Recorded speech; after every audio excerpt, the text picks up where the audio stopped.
Voilà, bonjour à tous, soyez bénis dans le puissant nom de notre Seigneur Jésus-Christ. Message de Dieu à vous partager par l'intermédiaire de cette vidéo. À savoir, pour celui qui n'est pas encore abonné à ma chaîne, n'hésitez pas à vous abonner. Et n'oubliez pas de liker, donc c'est important, et partager la parole de Dieu, afin que la parole de Dieu puisse tourner. Amen. Voilà, merci Seigneur. Un petit message à vous partager. J'aimerais lire dans 1 Timothée, au chapitre 2, verset 4.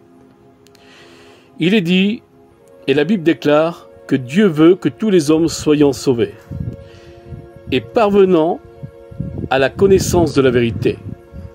Dieu veut que tous les hommes soient sauvés, et qu'ils parviennent à la connaissance de la vérité. Savoir Jésus se déclare comme le chemin, la vérité et la vie.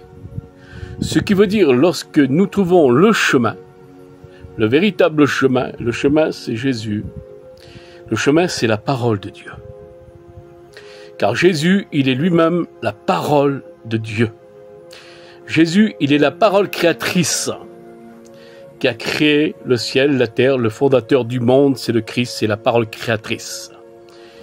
Car Jésus n'a pas de commencement, il n'a pas de fin, il est de toute éternité. Il est le créateur, il a créé.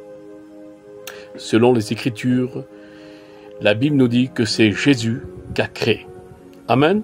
Alors c'est important, il est le créateur. Mais il est le chemin. Le chemin.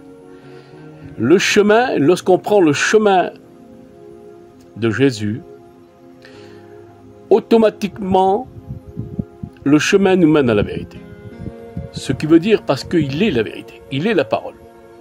Donc nous rentrons dans la vérité, nous rentrons dans la parole. Et ça c'est important. À savoir, mes frères et sœurs, ce qu'il faut comprendre à ce sujet-là, c'est que lorsqu'il est dit que Dieu veut que tous les hommes soient sauvés, et qu'ils viennent tous à la connaissance de la vérité, à la connaissance de la vérité, à savoir l'importance, c'est venir à Dieu, passer par les eaux du baptême, prendre un engagement avec Dieu, et passer par les eaux du baptême, c'est bien, c'est biblique. C'est bien, merci Seigneur, c'est biblique. Mais après cela, il faut rentrer totalement dans la vérité des Écritures, dans la parole de Dieu.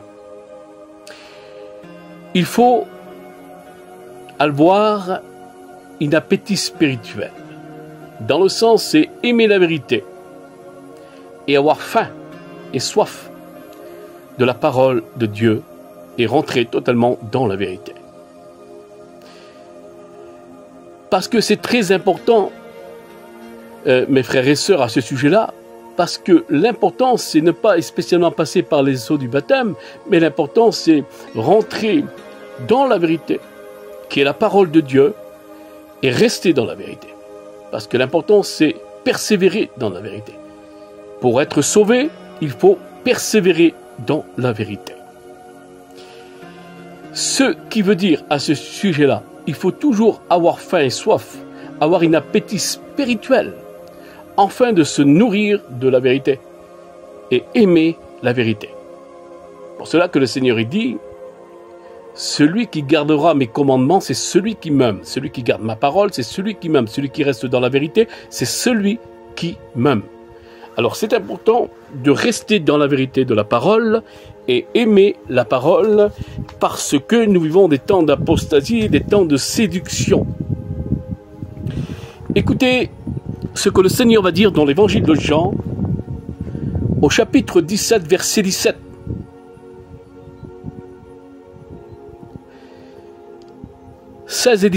Versets 16 et 17, au chapitre 17 de l'évangile de Jean. Écoutez cela. Ils ne sont pas du monde, comme moi je ne suis pas du monde. Sanctifie-les par la vérité. Ta parole est la vérité. Amen. On se sanctifie par la parole de Dieu. On est sanctifié par la parole de Dieu. Nous sommes sanctifiés par la vérité. Et l'importance, comme il dit cela, le Seigneur Jésus-Christ, il s'adresse donc à son Père.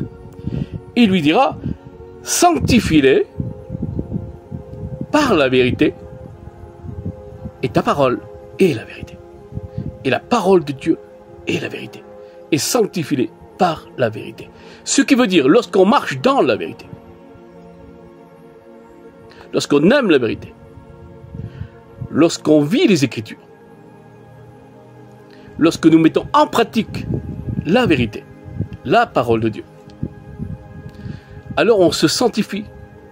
Et c'est comme cela nous sommes sanctifiés par la vérité, qui est la parole de Dieu. Qu'est-ce qui nous reste à faire, mes frères et sœurs? C'est persévérer dans la vérité, dans ces temps de la fin, ces temps de tromperie, où que l'apostasie est là, l'abandon de la foi, l'abandon de la vérité. C'est pour cela qu'il faut s'accrocher à la parole, mes frères et sœurs. C'est important. Nous devons l'aimer, nous devons qu'elle soit totalement serrée, et la serrer fort dans nos cœurs. Un homme de Dieu a dit un jour, David, « Seigneur, je serre ta parole dans mon cœur, afin de ne pas pécher contre toi. » Restons dans la vérité, dans la parole de Dieu, aimons-la. Ayons un appétit spirituel. Pour avoir une croissance spirituelle, il faut avoir un appétit spirituel, il faut avoir faim et soif de la vérité. Et je dis bien, de la vérité. Et seule la vérité est les Écritures, la parole. Alors c'est important, mes frères et sœurs, nous devons persévérer jusqu'à la fin dans la vérité. Parce que si nous sortons de la vérité, il est question de perdre le salut. Alors nous devons nous sanctifier toujours dans la vérité. Pour cela, il faut vivre la vérité. Pour cela, il faut mettre la parole de Dieu en pratique. Non pas simplement se borner à l'écouter, mais la mettre en pratique. Et la mettre en pratique, c'est la vivre. Amen. Que Dieu soit béni et soyez bénis, mes frères et sœurs.